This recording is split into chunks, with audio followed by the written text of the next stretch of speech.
sebagai bangsa patut kita bersyukur. Dan bagaimana kita bisa seperti ini? Bagaimana bisa di mana kondisi geopolitik dunia menciptakan harga-harga pangan meningkat tajam, harga BBM meningkat tajam, bangsa Indonesia masih dalam keadaan lumayan. Saya tidak katakan hebat. Kita masih merasakan banyak rakyat kita dalam kesulitan. Tapi hendaknya kita berpikir dengan jernih, dengan akal sehat, dengan hati yang bersih. Dan saya menganjurkan, marilah dalam setiap usaha, dalam politik, kita harus bersaing, kita harus berkontestasi, tapi hendaknya kita bersaing dengan hati yang baik, kita bersaing dengan itikat yang baik, kita bersaing dengan cinta tanah air, kita bersaing dengan tidak menyakiti pihak lain. Kita bersaing dengan mengingat bahwa rakyat kita menghendaki pemimpin-pemimpin kita rukun, pemimpin-pemimpin kita berhubungan baik, pemimpin-pemimpin kita tidak saling menjelek-jelekan, tidak saling, apalagi saling menfitnah, apalagi saling mencari-cari sesuatu yang tidak benar adanya. Jadi dukungan saudara-saudara sangat berarti, karena dukungan advokat-advokat, orang-orang yang mengerti hukum, orang-orang yang terdidik dan yang hadir dari mana-mana. Saya kira ini lambang, ini simbol, ini perwakilan dari seluruh rakyat Indonesia. Terima kasih dukungan saudara. Masa depan kita bagus, masa depan kita gemilang. Strategi Pak Joko Widodo benar, saudara-saudara sekalian. Dan saya mantan lawan beliau, saya rival beliau. Berapa kali saya lawan beliau dan ya berapa kali kalah.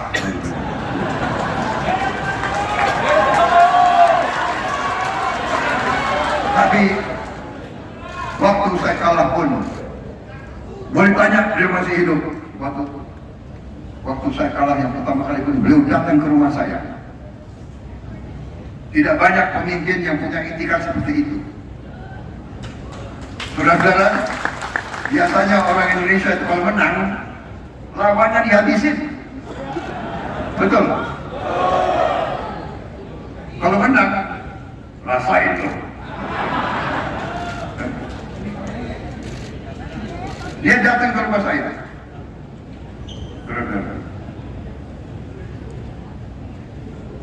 Itu waktu pertama kali beliau menang rumah saya.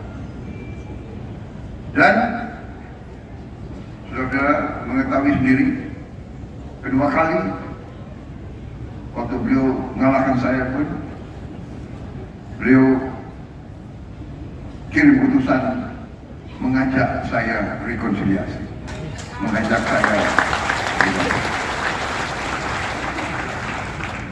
Tidak semua pemimpin macam itu.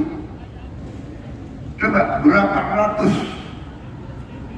pilkada, berapa ratus pemilihan bupati, pemilihan gubernur, ada yang menang datang ke rumah yang lawan, ya kan?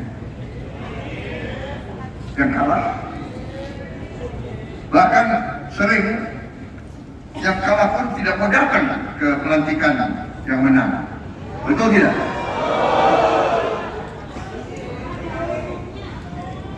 Saudara-saudara, saya bukan malaikat, salah. Saya manusia biasa yang penuh kekurangan, yang penuh kelemahan. Tapi yaitu dalam arti saya pun mengerti bahwa kalau kita punya tanggung jawab, kalau kita punya kelebihan, kalau kita punya kesempatan, kelebihan, kesempatan, kapasitas, kemampuan harus digunakan untuk kepentingan yang baik bagi orang lain kalau bisa. Jadi pendapat saya, kalau tidak bisa bantu banyak orang, bantulah beberapa orang.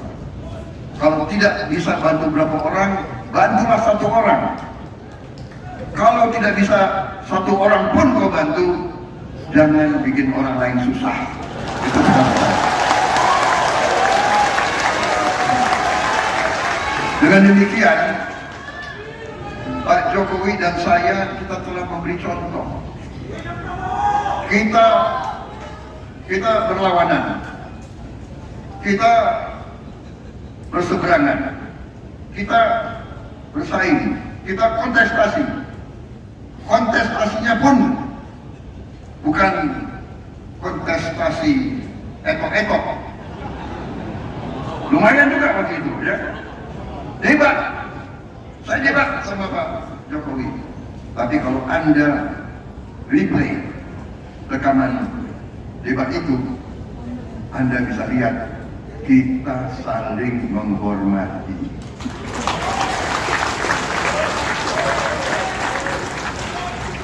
Dan saya mengerti pasti di penasihat Pak Jokowi, Pak, banyak ini Pak, banyak ini Pak, ya kan? Harus disikat Pak, serang Pak. Sama, tim penasihat saya sama juga. Pokoknya apa yang disampaikan oleh Pak Jokowi, Bapak harus lawan.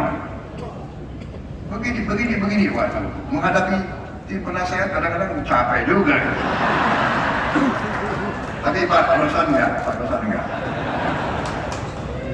Jadi, ada yang marah sama saya. Begitu selesai debat sama Pak Jokowi. Ada yang marah, tim saya. Pak, kok gitu Pak? Harus ya. Kalau pendapatnya Pak Jokowi benar, masa saya menentang? Ya. Karena bagaimanapun debat itu berdiri di depan banyak orang. Berarti kalau kita diskusi, kalau kita bicara, yang kita bicara harus masuk akal, yang bicara harus benar, bukan ngarang. Ya. Apalagi datanya nggak benar. Ya.